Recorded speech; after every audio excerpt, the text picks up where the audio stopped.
The other critical choice is what weapon to use. It is important to choose a weapon that synergizes with your playstyle.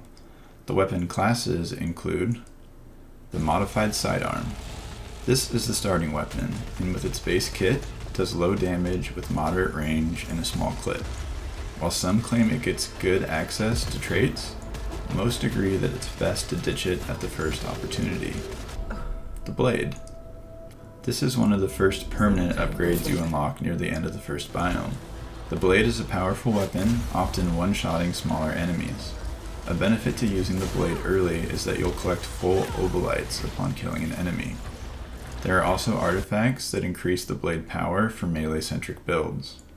Also important is that certain enemies possess a shield that makes them invulnerable to all weapons until the shield is broken by the Blade. Next on the list is the Tachyomatic Carbine. This is the first new weapon you unlock. It has good range, good damage, and a reasonably sized clip. It's your solid, all-around weapon and is considered decent at all points of the game. I personally enjoyed the leeching rounds and rising pitch traits that drained health and significantly increased damage output. After that is the Spitmaw Blaster. This is the second weapon you unlock, and it packs a serious punch. Unfortunately, this shotgun-style weapon requires you to be up close to do big damage. As the game progresses and enemies are able to do more damage from further away, the blaster falls off. General consensus is that the narrow maw trait is best for this weapon to help counteract the limited range. After the blaster comes the Hollowseeker. The Hollowseeker is another weapon you unlock relatively early with serious staying power. Similar to the carbine, it has great range and by far the largest magazine size. While starting with low initial damage and projectile speed, the traits it unlocks like Portal Beam scale nicely with the big clip size and make it a late game monster. Next is the Thermogenic Launcher. The launcher is the first mid-game unlock and is a rocket launcher type weapon with 3 default rounds that fire and move slower than you'd expect. The rockets do reasonable damage, splash, and stagger, but not enough to offset the early weaknesses. The launcher has one particular trait, Full Auto, that flips the script on the fire rate and turns it from being underpowered to quite good. After that is the Rotgland Lobber. The Rotgland Lobber is a mid-game unlock, and while not for everyone, was one of my personal favorites. It starts with 1 round in its magazine and has an arcing motion that must be charged to travel max distance. But man, does it hit like a truck. Not only does it deal big initial damage, but it poisons enemies, creating a damage over time effect. This can be useful for enemies with big health pools, where a hit and hide strategy can be employed. Lastly, the limited magazine can be offset with well-timed overloads, and when paired with an artifact that gives you benefits per successful overload, can synergize nicely. After that comes the Electropylon Driver.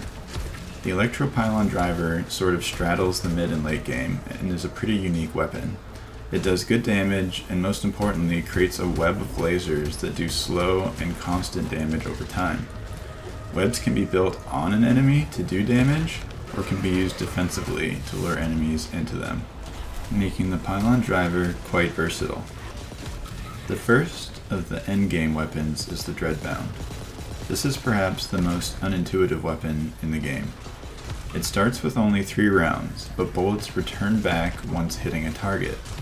Thus, if you can stay close to enemies and hit them, your first round will return before the third shoots, allowing infinite fire. These rounds do a lot of damage per hit, and thus, with optimal play, the Dreadbound has insanely high DPS. Interestingly, the Dreadbound is the only weapon that doesn't get the reload mechanic, and players must wait for a round to return before firing the next. This means missing an enemy will see the projectile soar off into the distance and take far longer to return. Thus, the Dreadbound is a weapon for skilled players who are accurate and don't mind getting up close and personal. Next is the Pyroshell Caster. This is a late game weapon that acts like a grenade launcher, dealing big damage and splashing significantly to nearby targets. The projectiles shoot in an arc most similar to the Lobber, but the caster has many more default rounds. One personal issue I had is the delay before the rounds explode. Typically, you rely on stunning enemies when you shoot them, and by having a delay, enemies can counterattack before being interrupted. The last weapon of the game is the Coilspine Shredder. It can only be found in a secret area after unlocking the last upgrade.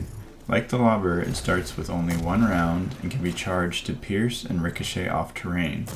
While initially underwhelming due to low fire rate, if fully upgraded and with certain buffs, this weapon can actually 5-shot the last boss. Weapon tier lists for Returnal are an absolute cluster. This kind of makes sense, as testing not only involves each weapon, but every locked and randomly assigned trait. Leveling up traits is a long process, and to truly test every one would require an absurd amount of time played, even for someone like me. At the end of the day, the fact that there isn't universal consensus may be a good thing, and speaks to the weapons being more balanced than most people think. So just focus on finding one that fits your personal playstyle, and you should do just fine.